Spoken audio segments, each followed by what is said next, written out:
শীতকাল মানেই তো হলো চড়ুই ভাতি। আর একটা ছোট্ট চড়ুই ভাতির আয়োজন আমরাও করে ফেলেছি। তার মধ্যে আমি নিয়ে যাচ্ছি এই ডিম কষা। তো ঝটপট তৈরি করে ফেলতে হবে, তেমনই একটা রেসিপি আজ আপনাদের সাথে শেয়ার করছি। তো চলুন ভিডিওটি শুরু থেকে শেষ পর্যন্ত দেখার অনুরোধ রইল। প্রথমেই বেশ কিছুটা জল আমি এখানে গরম করে নিয়েছি, তার মধ্যে দিয়ে দিলাম লবণ এবং দিয়ে দিচ্ছি ডিম। আমি এখানে 16টা ডিম ব্যবহার করেছি। আপনারা নিজেদের ইচ্ছে মতো এখানে ডিমটা ব্যবহার করে নেবেন। যেহেতু একটু বেশি পরিমাণে তৈরি করছি তাই একটু বেশি ডিমটা ব্যবহার করেছি।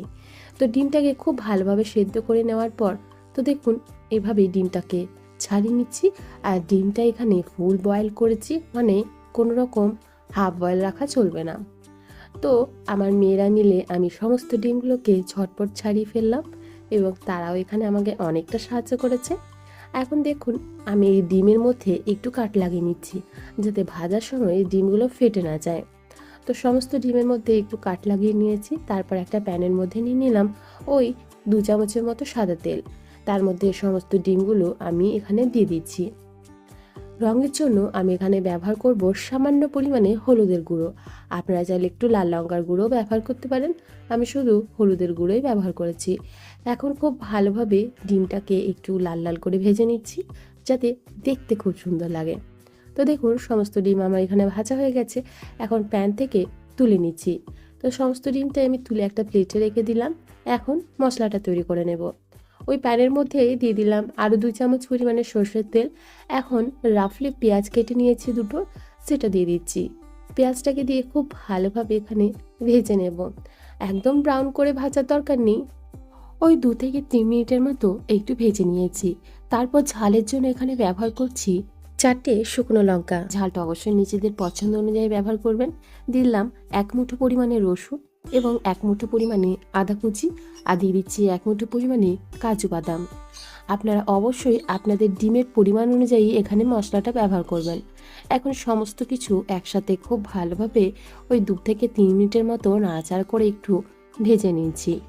তো 2 থেকে 3 মিনিটের মতো এখানে সমস্ত কিছু ভাজা হয়ে গেছে। এখন দিয়ে দিচ্ছি টমেটো কুচি।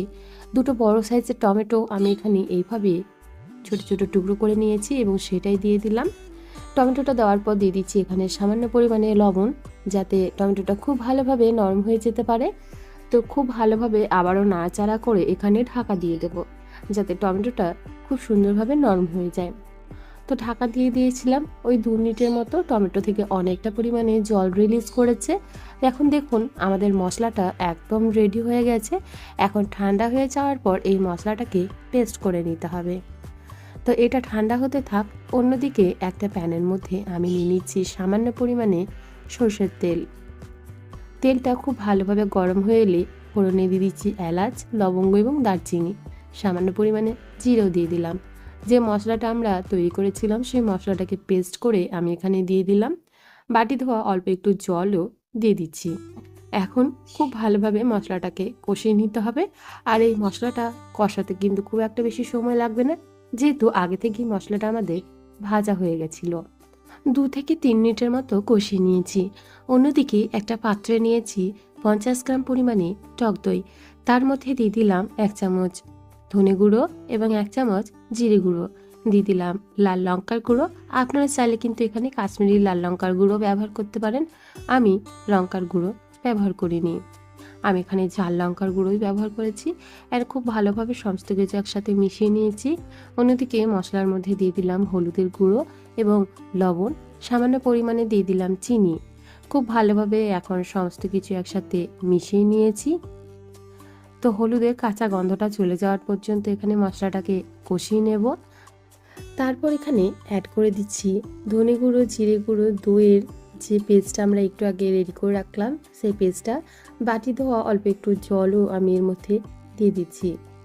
এখন আবারও খুব ভালোভাবে মশলাটাকে একটু কষিয়ে নিতে হবে। তো 2 থেকে 3 মিনিটের মতো কষালে কিন্তু খুব ভালোভাবে তেলটা রিলিজ হয়ে যাবে। খুব ভালোভাবে সমস্ত কিছু একসাথে মিশিয়ে ঢাকা চাপা দিয়ে আমি মশলাটাকে কষিয়ে নিচ্ছি।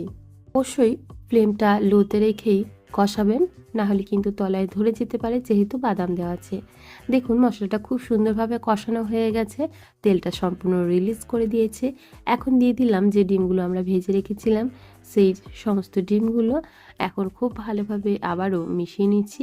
আর গ্রেভিটা দেখুন কতটা সুন্দর এসেছে। আপনারা চাইলে নিজেদের ইচ্ছে মতো এখানে গ্রেভির পরিমাণটা বাড়িয়ে বা কমিয়ে নিতে পারবেন। আমি অল্প একটু জল ব্যবহার করব। তো দেখুন খুব ভালোভাবে আমাদের এখানে ডিম কষাটা তৈরি হয়ে যাচ্ছে। এখন এর মধ্যে দিয়ে দিচ্ছি কসুরি মেথি। আপনারা চাইলে কিন্তু ধনেপাতা ব্যবহার করতে পারেন, আমি একটু মেথি পাতাই ব্যবহার করলাম। তো মেথি পাতা দিয়ে দেওয়ার পর আমি এখানে দিয়ে দিচ্ছি সামান্য পরিমাণে গরম মশলা গুঁড়ো। আবারও খুব ভালোভাবে নাড়াচাড়া করে মিশিয়ে দেব এবং দিয়ে দেব সামান্য পরিমাণে জল। এইভাবে একবার ডিম কষা করে দেখবেন, অত্যন্ত সুস্বাদু লাগে খেতে, আর বানানো হয়ে যায় ভীষণই সহজ পদ্ধতিতে। তো আমাদের ডিম কষা কিন্তু প্রায় রেডি হয়ে গেছে।